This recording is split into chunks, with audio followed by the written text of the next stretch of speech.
Bienvenidos una vez más a la entrevista en Deutsche Welle en español. Mi nombre es Carol Guerrero, los saludo desde Berlín y hoy tenemos un invitado muy especial. Se trata de Rafael Grossi, director general del Organismo Internacional de Energía Atómica, una entidad que en la actualidad afronta grandes desafíos como por ejemplo la guerra en Ucrania o el programa nuclear iraní. Sobre este y otros temas conversaremos con él desde Viena. Señor Rafael Grossi, muchas gracias por aceptar nuestra invitación. Un placer. Muchas gracias. Señor Grossi, justo este 29 de julio el OIEA cumple 65 años. En estos momentos de turbulencias geopolíticas, ¿hay algo que celebrar?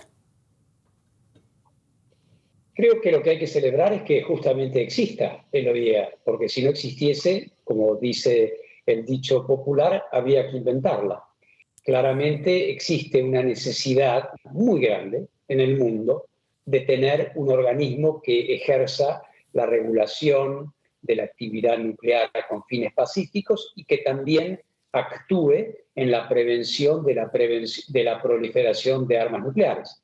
De modo tal que estos 65 años que cumple hoy el OIEA nos reafirman en el bien fundado, en la sabiduría de aquellos que en la década del 50 estimaron que era necesario tener un organismo técnico específico para estas tareas. Pues hace algunos días, cuando se cumplieron 5 meses del inicio de la guerra en Ucrania, señor Grossi, el organismo que usted dirige, presentó un informe en el que se expresa la preocupación porque no han podido tener acceso a la planta de Zaporizhia, cuyas instalaciones están ocupadas por Rusia.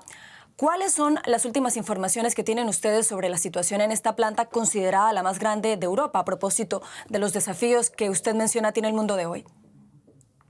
Así es uno de los grandes desafíos que tiene el mundo de hoy la situación en torno a esta planta, que es una planta nuclear con 6 reactores, o sea, una instalación muy, muy importante, con grandes cantidades de material nuclear, y a la que, por las razones por usted apuntadas, esto es la ocupación de las fuerzas militares rusas, nos vemos impedidos de acceder, de visitarla para realizar nuestras inspecciones de rutina y también, más específicamente, la evaluación acerca de la seguridad en la planta luego de los acontecimientos que se produjeron al principio de las acciones militares, allí cuando hubo unos episodios de violencia dentro de la planta, inclusive con impacto de fuego. Y desde aquel momento hemos insistido en la necesidad de enviar una misión encabezada por mí personalmente, como lo he hecho en Chernóbil y como lo he hecho en otros lugares, para discernir, establecer la realidad de los hechos allí. Nuestros inspectores no pueden acceder, tenemos una cierta visibilidad acerca de lo que pasa allí, tenemos algún tipo de sistema de control digamos, envío remoto de información, pero esto evidentemente no suple la presencia in situ de los inspectores. Hace más de 2 meses estamos tratando de montar esta operación y hasta ahora, por distintas razones, no ha sido posible ir, pero nosotros desde el OIEA estamos listos para hacerlo. Señor Grossi, ¿cuál es el mayor peligro en este momento con esta planta de Zaporizhia? Hay varios órdenes de dificultad y de complejidad en lo que allí sucede. El primero, como le apunté recién, ha existido una violación a la integridad física de la planta al principio de marzo, por lo tanto deberíamos evaluar, más allá de lo que se nos informe desde allí, deberíamos evaluar el funcionamiento de los sistemas de seguridad de la planta y tener una idea neutral, imparcial, de cuál es la situación verdaderamente, porque existen narrativas contradictorias al respecto, según uno escuche a los ucranianos o a los rusos, que están en control de la planta. Entonces, la manera, como siempre, que tiene el OIEA de dilucidar estas cosas es haciendo un análisis técnico imparcial. Esta es la primera. La segunda es que, como lo apuntaba recién, teniendo 6 reactores allí, existen decenas de miles de kilogramos de plutonio y de uranio enriquecido que tienen que ser controlados y que no estamos controlando en la medida que debiéramos. Por lo tanto, técnicamente no estamos en condiciones de confirmar que ese material no se desvíe a otros usos que no sean específicamente pacíficos. De modo tal que existe esta problemática también. En tercer lugar, y creo que esto es muy importante, el factor humano.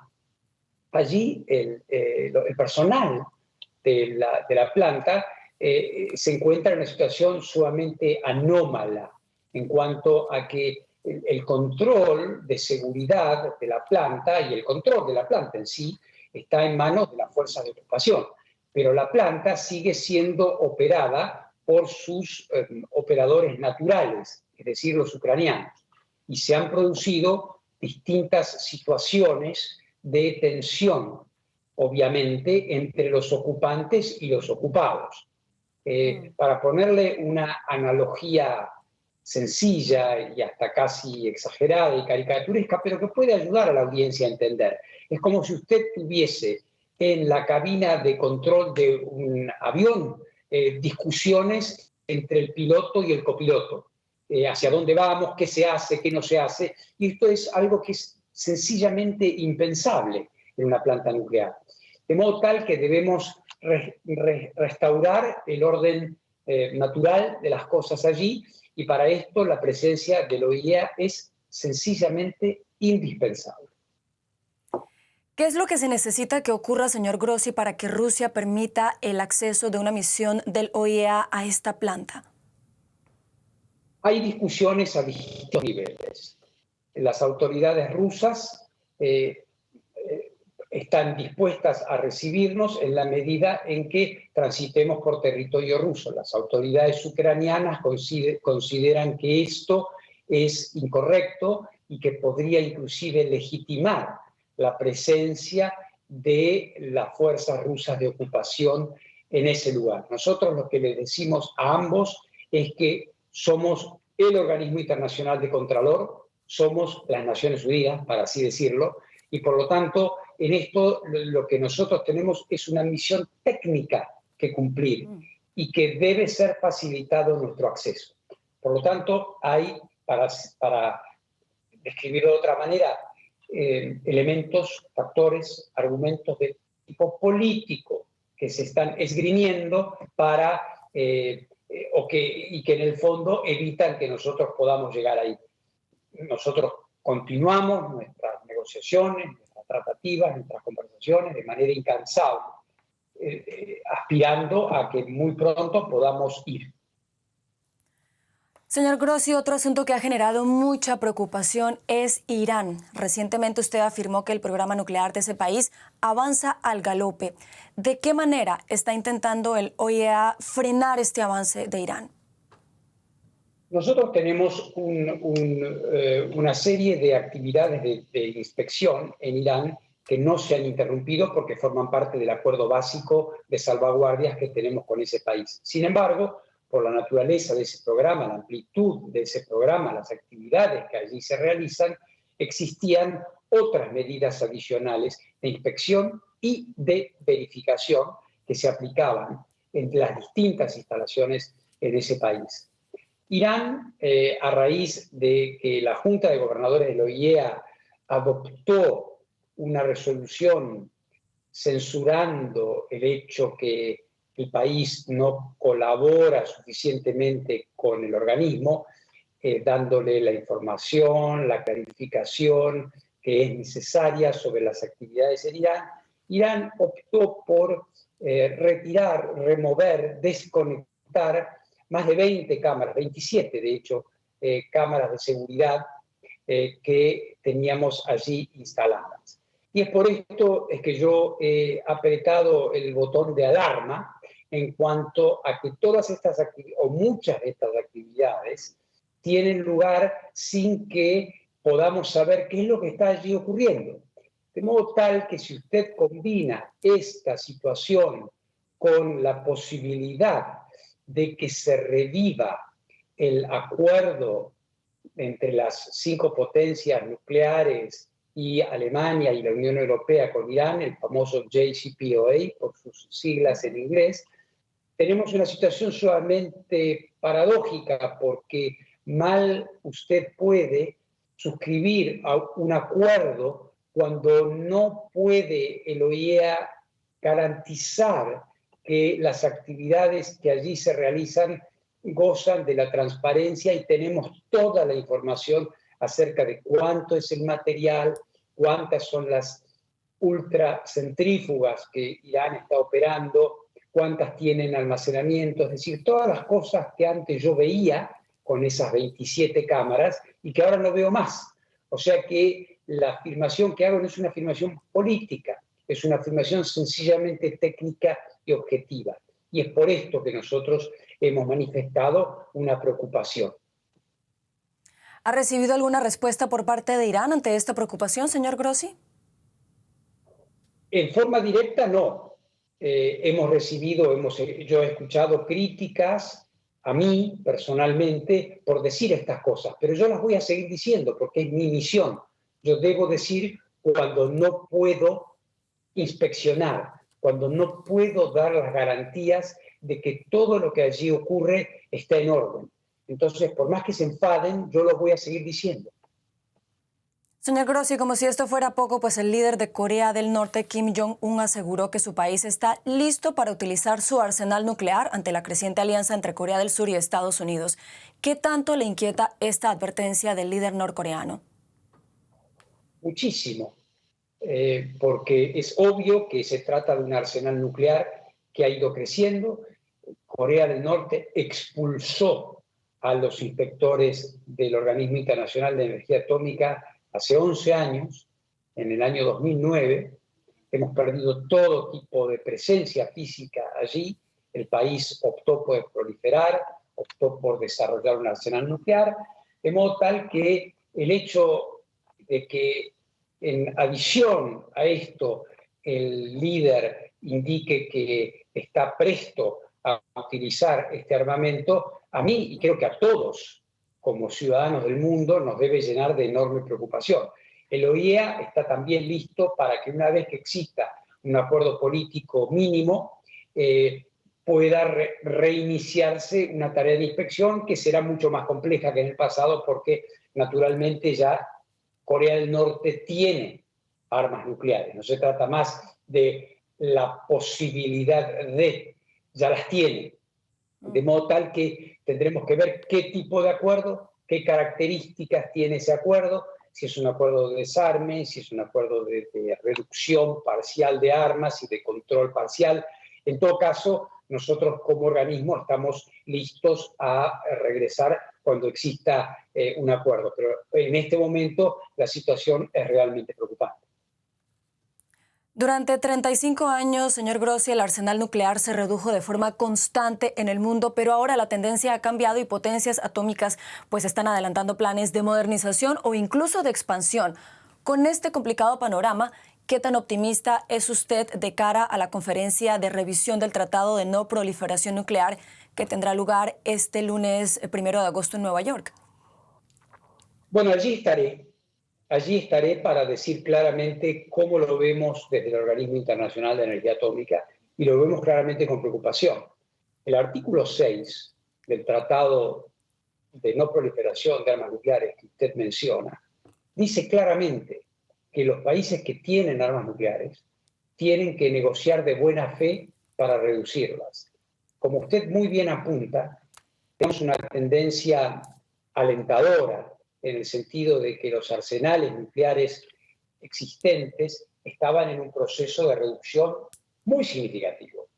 Sin embargo, esto parece haberse detenido y hay inclusive señales de que hay un incremento en algunos, al menos, de los arsenales nucleares.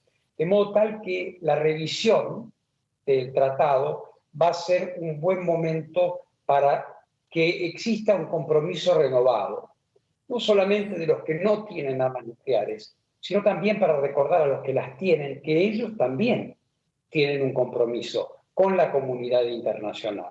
Más allá de las tensiones internacionales que existan, de las pujas geopolíticas renovadas, que estamos viendo, este compromiso del TNP es jurídicamente vinculante para ellos. No es una opción, es algo que deben hacer. Por lo tanto, creo que es importante que lleguemos a Nueva York todos para renovar ese compromiso con este acuerdo tan importante que estableció los pilares básicos de un orden nuclear internacional que no debe ser debilitado. Antes de despedirlo, señor Grossi, hablemos de lo positivo. En plena crisis energética provocada por esta guerra en Ucrania, el Parlamento Europeo aprobó que la energía nuclear sea considerada sostenible o verde, tal y como propone la Comisión Europea. ¿Cree usted que es una decisión acertada? Es un reconocimiento de la situación, es una vuelta al realismo. La energía nuclear hoy ya cumple una tarea importantísima en la descarbonización de la matriz energética global. En Europa, y usted es representante de una importante cadena europea, alemana, más de la mitad de la energía limpia que se produce hoy, no mañana, no en un futuro, es de origen nuclear. Y el 25% o un poco más de toda la energía que se produce en Europa es de origen nuclear. Y hay muchos países en Europa que están aumentando el aporte de la energía nuclear porque se trata de una energía que no genera liberación de gases de efecto invernadero. Estamos en una alerta rojo para la humanidad, como lo dijo muy bien en su último informe el Panel Internacional de Cambio Climático, no el OIEA o no un lobista nuclear. Estoy refiriéndome al Olimpo, digamos, de los científicos expertos en clima de todo el mundo. De modo tal que esta decisión de la Comisión Europea a la que usted se refiere y ratificada por el Parlamento Europeo, yo la veo más que como algo positivo, como un reconocimiento, como una señal de realismo frente a un voluntarismo anterior que era bastante poco comprensible. ¿Cree usted que Alemania debe desistir de su idea de cerrar los tres reactores nucleares que en teoría deben cerrarse el próximo 31 de diciembre? Yo no me atrevería a dar consejos a Alemania, simplemente indico que el sector nuclear alemán aún hoy aporta el 6% de la energía producida en el país, que es bastante para un país como Alemania, y mientras existan centrales nucleares funcionando no habrá más dióxido de carbono en la atmósfera. Y la realidad indica que cada vez que se cierra una central nuclear, no ya en Alemania, en cualquier otro lugar del mundo, ¿con qué se la reemplaza? Con más gas, inclusive con carbón. De modo tal que creo que los hechos están sobre la mesa y la clase política alemana y el gobierno alemán tomará la decisión más sabia que pueda. Señor Rafael Grossi, director general del Organismo Internacional de Energía Atómica, muchas gracias por habernos acompañado desde Viena. Ha sido un gran placer. Muchas gracias a ustedes.